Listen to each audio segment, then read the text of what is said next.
Hello everybody, welcome to Daily News Simplified, an answer to what, why and how of newspaper reading. Today we are going to discuss the Hindu newspaper dated 3rd of October 2018 of the New Delhi edition. The topics to be discussed today has been presented on the screen. Timestamping for the same has been provided in the description box below. Let us begin our today's discussion. Now this particular article has been taken from the front page of the Hindu newspaper. The title of the article is 88 million year old isle and crater to be the Geoparks. This particular article shall be important from the perspective of prelims under the subsection current events of national and international importance as well as geography of India and the world. Now this particular article has appeared in the newspaper because the Geological Survey of India has recently nominated Lonar Lake in Maharashtra and St. Mary's Island in Karnataka to be included under the UNESCO Global Geopark Network status. Now, if this particular nomination is accepted, the Lonar Lake and St. Mary Island in Karnataka will be the first geological sites to be included under the UNESCO Global Geopark Network status, and hence this particular article becomes important. So as part of this video analysis, we'll be mainly focusing on two aspects. Firstly, we'll understand as to what exactly is UNESCO Global Geopark Network status, and more importantly as to what is the criteria for the inclusion of a geological site under this Global Geopark Network status. And secondly, we'll understand the geological importance of the Lonar Lake as well as the St. Mary's Island in India. Now let us try to understand some details related to global geoparks under the UNESCO. Now this UNESCO Global Geoparks are single unified geographical areas which are considered to be the sites and landscape of international geological significance, wherein these sites of international geological significance are managed with the holistic concept of protection, education and sustainable development, which means that the UNESCO Global Geoparks are geological sites of international significance wherein these sites are managed with a focus on protection, education and sustainable development. Further, you need to know that this is similar to the UNESCO World Heritage Sites. However, one important difference here is the UNESCO World Heritage Sites focus on conservation of heritage sites, whereas the UNESCO Global Geoparks focus on conservation of geological sites of international significance. However, both geological sites as well as heritage sites are declared under the framework of UNESCO. Now let us understand as to what is the criteria for inclusion of a geological site under the Global Geopark Network status. Now, according to UNESCO, there are four fundamental features which are considered to be prerequisite, that is necessary, for a site to be declared as a UNESCO Global Geopark site. Let us look at these criteria one by one. The first criteria is of that of geological importance, which means that in order to become a UNESCO Global Geopark, the geological area must have geological heritage of international value, which means that should be of international significance. And in order to ascertain this international significance, the site is assessed by scientific professionals as part of UNESCO's Global Geopark Evaluation Team, which means that this particular team of the UNESCO has to recognize that the site is a geological heritage of international value. The second criteria here is all such sites have to be managed by a body having legal existence, and that body should be recognized under the national legislation. What this means is the parliament should have to pass a law in order to create a body to manage such geological site. Further, it states that such an body should have sufficient authority to address the entire area, and it should include all relevant local and regional actors and authorities. Now coming to the third criteria of visibility. This means that all the UNESCO Global Geoparks have to provide information via dedicated website, leaflet and a detailed map of the area that connects the area's geological and other sites. which means that sufficient amount of information must be available to the people to know about the details of the geological site. Further, the second criteria here is all such geoparks must have a separate corporate identity, which means that they have to be managed by a separate authority. The fourth criteria is that of networking. Now, this networking has mainly two aspects, that is, it has to take into account the cooperation with the local people living in the site, as well as it has to also cooperate with the other UNESCO global geoparks located in the other countries.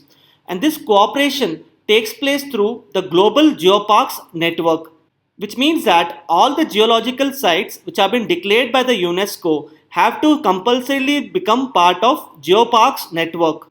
A snapshot of the UNESCO geoparks across the world has been attached for your reference. Now let us understand the significance of the UNESCO Global Geopark Network status. So UNESCO Global Geoparks give local people a sense of pride in their religion, which would in turn strengthen their identification with the area. And secondly, the declaration of such sites leads to creation of innovative local enterprises. It will give a boost to the new jobs and provide for high quality training courses, which would lead to generation of higher sources of revenue through geotourism.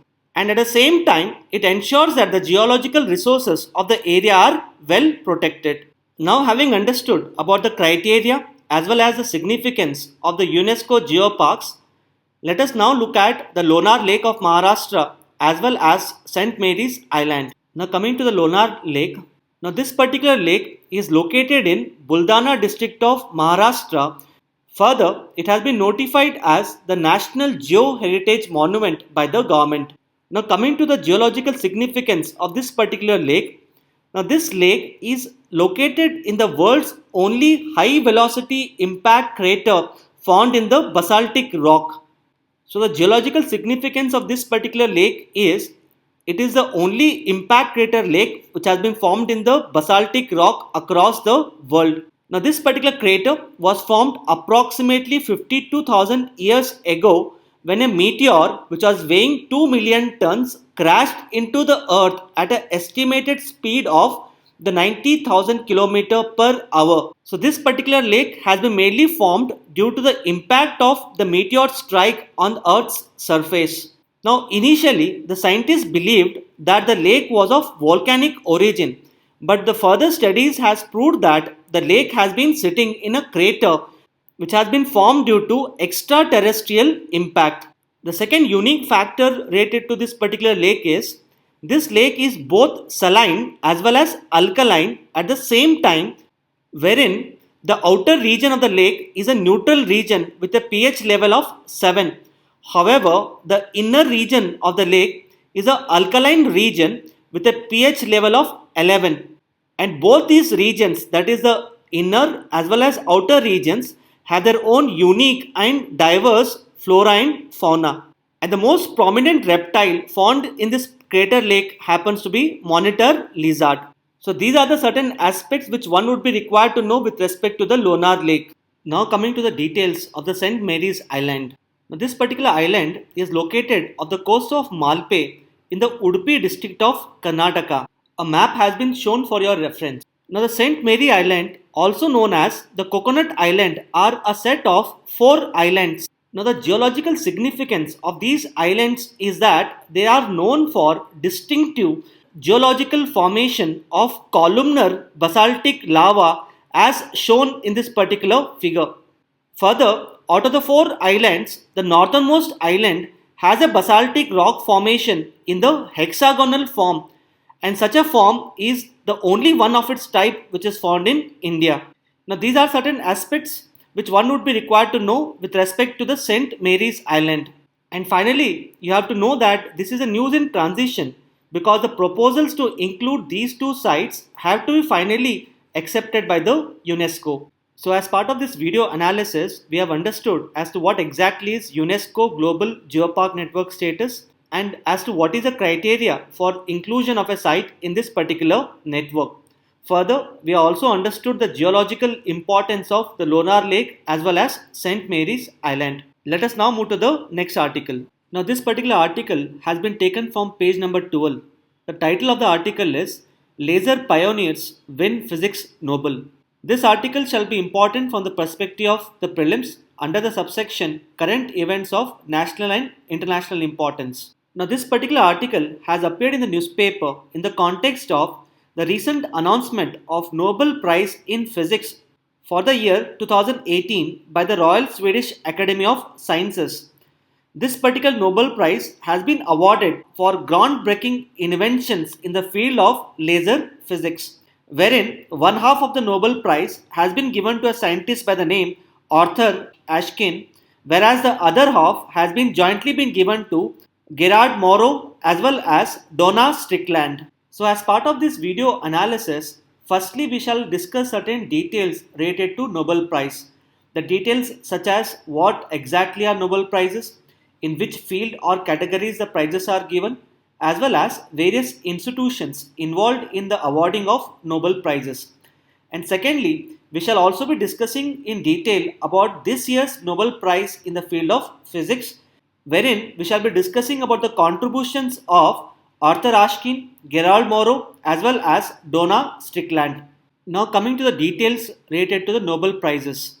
Nobel Prizes are awarded every year from a fund which has been bestowed for that particular purpose by a Swedish inventor and an industrialist known as Alfred Nobel.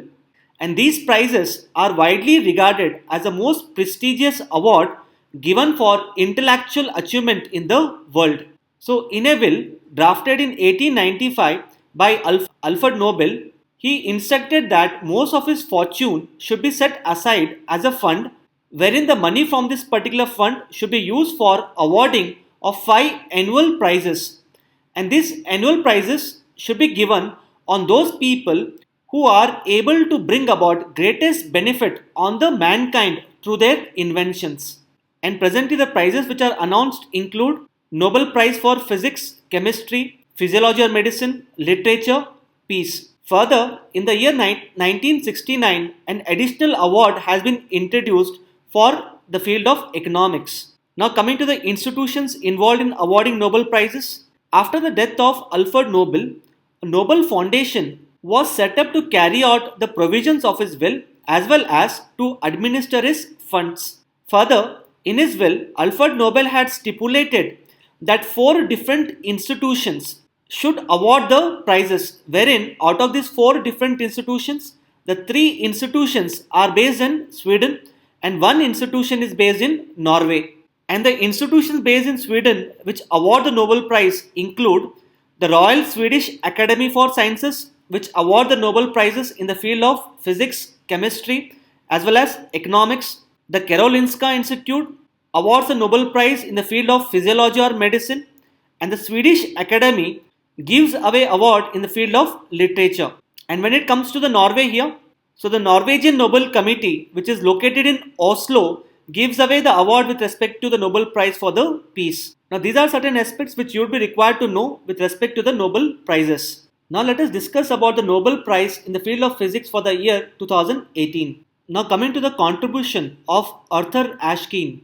This particular person has been awarded the Nobel Prize for the physics for bringing about the concept of the optical tweezers, for which he has been given half of the award money. So let us understand the concept of the optical tweezers. Now optical tweezer is a kind of technology which can be used to grab particles, atoms, viruses and other living cells by using a laser beam, which means that by using a laser beam, the optical tweezer technology grabs particles, atoms, viruses as well as other living cells. Now this particular tool allowed Ashkin to realize an old dream of science fiction of using the radiation pressure of the light to move physical objects.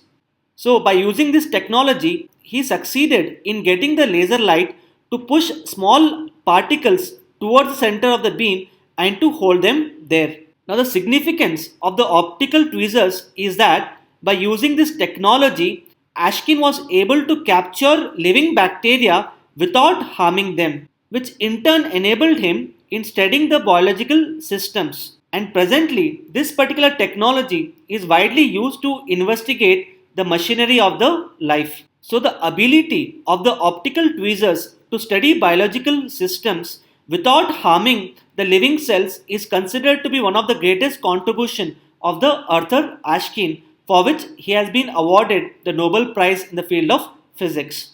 Now coming to the contribution of Donna Strickland and Gerald Moreau. Now these two scientists have been awarded the Nobel Prize for their contribution in the field of chirped pulse amplification, which is also known as CPA. Now the name of Donna Strickland becomes extremely important because she has become the third woman in the history to have won Nobel Prize in the field of physics. Now let us understand the concept of chirped pulse amplification. Now using this technology, both these scientists were able to create the shortest and the most intense laser pulses ever created by the mankind. Now in this technology, they are able to showcase that if a laser pulse is compressed in time and if it becomes shorter, then more light can be packed together in the same tiny space. Because of this, the intensity of the laser pulse increases dramatically. And this invented technique is itself known as chirped pulse amplification. Now, significance of this particular invention lies in the fact that this particular invention has been used on a large scale for millions of corrective eye surgeries across the world. Apart from the capability of this particular technology to carry out corrective eye surgeries, there are innumerable areas of application. However, these have not yet completely been explored. So the biggest contribution of these two scientists is that they were able to create the most shortest and the intense laser pulses, and which have been largely used for corrective eye surgeries across the world. And because of this particular contribution, they have been awarded the Nobel Prize in the field of physics. So as part of this video analysis, we have discussed all the details related to the Nobel Prizes. Further, we also discussed about the details related to this year's Nobel Prize in the field of physics, wherein we have discussed about the contribution of Arthur Ashkin, Gerald Moreau, as well as Donna Strickland. Now, having understood all the details related to this particular article, let us now move to the next article. Now, this particular article has been taken from page number 7. The title of the article is Toilet for All, WHO calls for more investment. This article shall be important from the perspective of GS Paper 2 Governance under the subsection Government Policies and Intervention for the Development in Various Sectors. Now, this particular article has appeared in the newspaper because the World Health Organization has recently stated that world will not be able to reach the goal of universal sanitation coverage by the end of 2030. It is in this particular aspect the WHO has recommended that the countries need to make policy shift and invest more funds in order to improve the sanitation coverage. So in order to bring about policy shift and to encourage the countries to invest more funds, the WHO has issued the first global guidelines on health as well as sanitation. And these guidelines will enable the countries to achieve the sustainable development goal of providing universal access to sanitation by the end of 2030. So since WHO has issued the first global guidelines on health and sanitation, this particular topic becomes extremely important from the exam perspective. So as part of this video analysis, we shall mainly focus on 4 aspects. Firstly, we'll understand as to what are the global guidelines on health and sanitation issued by World Health Organization. Secondly, we'll understand as to why are the guidelines needed and how these guidelines will help the countries in achieving the universal sanitation coverage by the end of 2030. Thirdly, we'll understand as to what is the WHO's observation on the Swachh Bharat mission implemented by the government of India. And finally, we'll be discussing on the achievements of the Swachh Bharat mission. Now let us start with the first topic, that is the global guidelines on health and sanitation. Now the new guidelines issued by the World Health Organization has mainly 4 principal recommendations. Let us look at these recommendations one by one. The first recommendation here is the sanitation intervention should ensure that the entire communities have access to toilets. And this is mainly done in order to ensure the universal coverage of sanitation by the end of 2030. Now, with respect to second recommendation, it says that the government should undertake local health risk assessment in order to protect the individuals and communities from any kind of exposure to excreta. Now, this kind of exposure to excreta may arise from unsafe toilet, leaking storage, or inadequate treatment. And the main idea of undertaking local health risk assessment is to ensure prevention of the spread of diseases in the communities. And with respect to third recommendation, it states that the sanitation should get integrated into the local government led planning.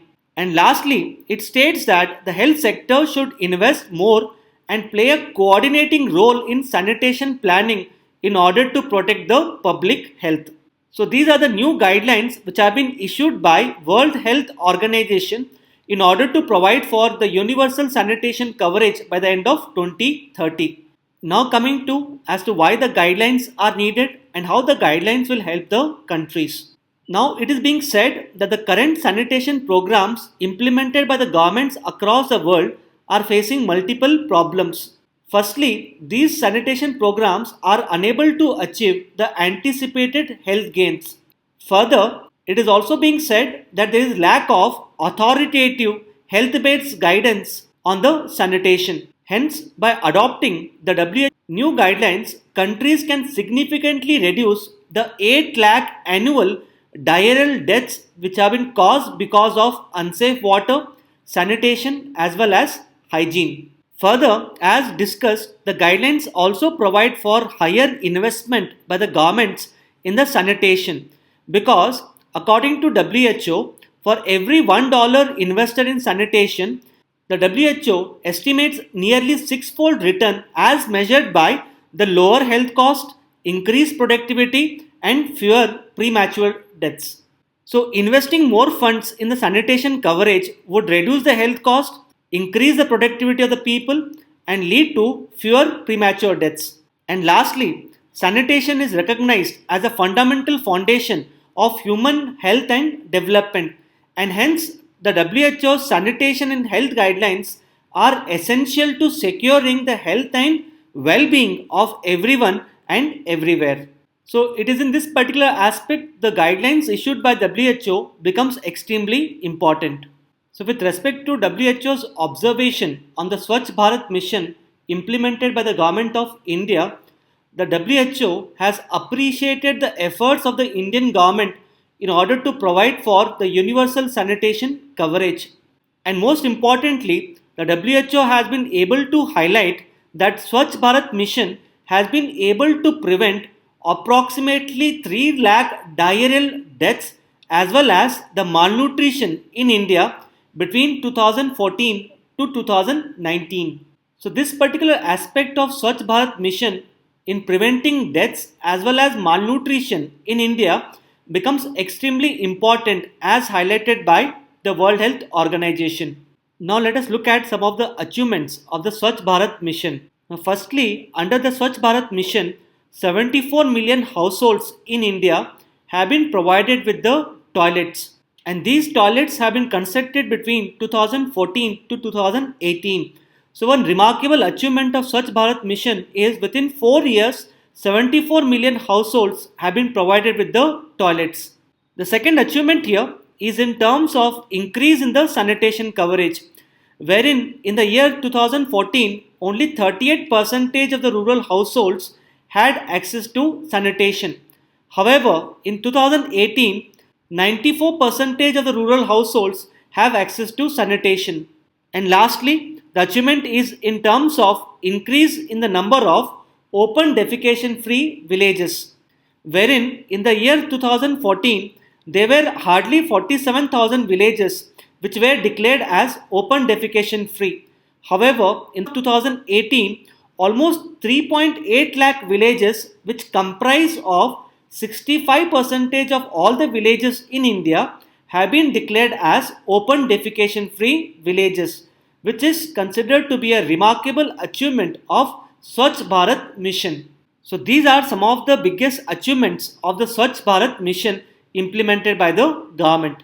So as part of this video analysis, we have understood about the global guidelines on health and sanitation issued by WHO. We also discuss as to why the guidelines are needed and how these guidelines would help the countries. And then we discussed about the WHO's observation on Swachh Bharat mission as well as its accomplishments. Thus, having discussed all the basic aspects related to this particular article, let us now move to the next article. Now, this particular article appears on page number 9. The title of the article is False Association. Now, in this particular article, there has been a reference to Deoband movement as well as the Wahabism movement. Since UPSC normally asks questions related to socio-religious reform movements in India, it is in this particular aspect this article becomes important from the prelims perspective. So, under the prelims, this article shall be important under the subsection History of India and Indian National Movement. So, as part of this video analysis, we shall be mainly discussing about the Deoband movement as well as the Wahabism, wherein we'll be discussing about the founders as well as their religious philosophy. Now let us understand some details related to Deoband movement. Now this particular movement was founded by Muhammad Qasim Nanotavi and Rashid Ahmad Gangoi in the year 1866. Now with respect to its religious philosophy, the Deoband movement was actually a revivalist movement. That is, as a revivalist movement, it opposed the growing westernization of the Muslim community during the British era. Further, this particular movement had two objectives. Firstly, it sought to propagate the pure teachings of Quran, and secondly, it sought to wage jihad, that is fight against the foreign rule. Now with respect to its political philosophy, it proposed a concept of nationality which is based on the unity of all religions. Hence, by linking the concept of nationality with the unity of all religions, this particular movement was able to promote the religious harmony during the British era. Further, this particular organization also welcomed the formation of Indian National Congress in order to fight for India's independence. Further, you have to know that during the same time, another movement was started by Sir Syed Ahmad Khan, and this movement was called as the Aligarh movement. However, unlike the Deoband movement, which was more of a revivalist movement, the Aligarh movement was considered to be more of reformist. So, as a reformist movement, the Aligarh movement promoted for the Western education among the Indian Muslims, which was in turn opposed by the Deoband movement in India. Now, coming to certain details related to the Wahhabi movement. Now, this Wahhabi movement was founded by a person by the name Shah Walilullah. Now, with respect to its philosophy, like the Deoband movement, even the Wahhabi movement was a revivalist movement which was aimed at opposition to the westernization of Muslims in the British India. Further, this particular movement stated that India has become Dar ul Harb, that means India is a land of Kafir. Kafir here refers to a person who does not believe in the existence of God. So the Wahhabi movement wanted to convert Dar ul Harb into Dar ul Islam, that means it wanted to convert the land of Kafir into the land of Islam. Now, these are some of the aspects which one would be required to know with respect to the Wahhabi movement. Now, let us look at some of the previous year UPSC questions asked with reference to the socio-religious reform movements in India. Now, coming to the first question, which was asked in the prelims 2016. The question was, the Satyasodak Samaj organized. So, here you have to know that the Satyasodak Samaj was started by Jyotiba Phule in Maharashtra in order to challenge the Brahmanical domination of the Indian society. So the correct answer to this particular question is C, that is an anti-caste movement in Maharashtra. Now coming to the second question, which was once again asked in the prelims 2016. The question was, consider the following: Calcutta Unitarian Committee, Tabernacle of New Dispensation, Indian Reform Association. Keshav Chandra Sen is associated with which of the following? Now here, Keshav Chandra Sen was associated with both Indian Reform Association as well as Tabernacle of New Dispensation. However, he was not associated with the Calcutta Unitarian Committee. Hence, the correct answer to this particular question is B, that is 2 and 3 only. Now coming to the next question, which was asked in the prelims 2017. The question was, consider the following pairs. Which of the above pairs is or are correctly matched? So coming to the first one, Radhakant Dev, first president of British Indian Association. Now this particular statement is correct. The second one is Gazulu Lakshmi Narasu Chetty, founder of Madras Mahajan Sabha. Now, this particular statement is wrong because Lakshmi Narasu Chetty was a founder of Madras Native Association and not that of Madras Mahajan Sabha. Coming to third one, Surendranath Banerjee, founder of Indian Association. Even this is correct. So, looking at the options here, the correct answer to this particular question is B, that is 193 only. So, since normally UPSC asks questions related to personalities as well as the social religious reform movements in India, the article which we have discussed becomes important from the prelims perspective. Let us now move to the next article. Now, this particular article appears on page number 8. The title of the article is A Flight Path with Obstacles. Now, this particular article talks about the India's drone use policy, and hence it shall be important from the perspective of GS paper 2 governance under the subsection government policies and intervention for the development in various sectors. Now, this particular article has appeared in the newspaper in the context of the release of drone use policy by the government recently, wherein this particular article focuses on mainly three aspects. Firstly, it highlights as to what would be the potential benefits due to the usage of drones in India. Secondly, it discusses certain highlights of the drone use policy. And lastly, it brings forth certain problems in the present policy framework. So, as part of this video analysis, we shall be discussing these points one by one, starting with the potential benefits due to usage of drones. Now, coming to the potential benefits of drones. Now, the author of this particular article has highlighted that drones can be used in different fields, including agriculture, wherein in the field of agriculture, drones can be used to access soil conditions, weather, time of the year, and other information, and all such information will enable the farmers to take corrective measures as and when required.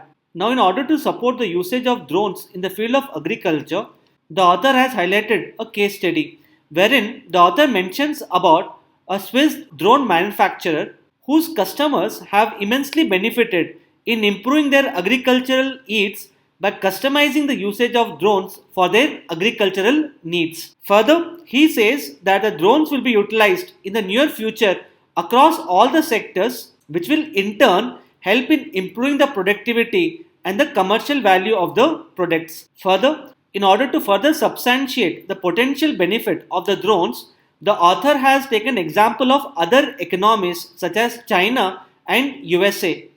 He mentions that the Chinese drone economy, including the manufacturing and development, will be worth $9 billion by 2020. Similarly, the US commercial drone market is expected to be around 2.05 billion by 2023. So, it is in this particular aspect the author mentions that there is immense potential for India to tap into the economic value on the usage of drones in various areas. Now, these areas can be transport management, disaster management, crop nutrients, soil testing, etc. And lastly, the Niti Aayog has recently submitted a report on the usage of technologies for agricultural insurance, wherein it has suggested the usage of satellite as well as unmanned aerial vehicle remote sensing in order to improve the crop yields. Thus, as discussed, the drones usage in India has a lot of potential benefits wherein it can be used in the field of agriculture as well as in other fields such as transport management, disaster management, crop nutrients, soil testing, etc. So, having understood about the potential benefits of the drones, let us now look at the policy unveiled by the government in order to regulate the usage of drones. Now, under this policy, all the drones have been categorized into 5 different categories, and these categories are based upon the weight of the drones, wherein the drones are categorized based on weight into nano, micro, small, medium, and large. Secondly, this policy states that all the drones used in India should have to be compulsorily registered, and these drones are in turn issued a unique identification number.